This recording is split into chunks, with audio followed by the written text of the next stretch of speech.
3 critérios para eu diagnosticar o meu paciente com dor neuropática do tipo odontalgia típica.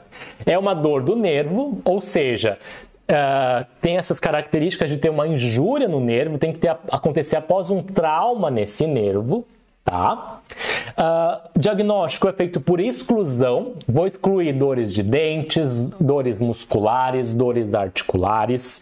É uma dor forte, uma dor intensa, com alterações de sensibilidade, como por exemplo a alodínia, que a gente faz o teste com o cotonete. Tá?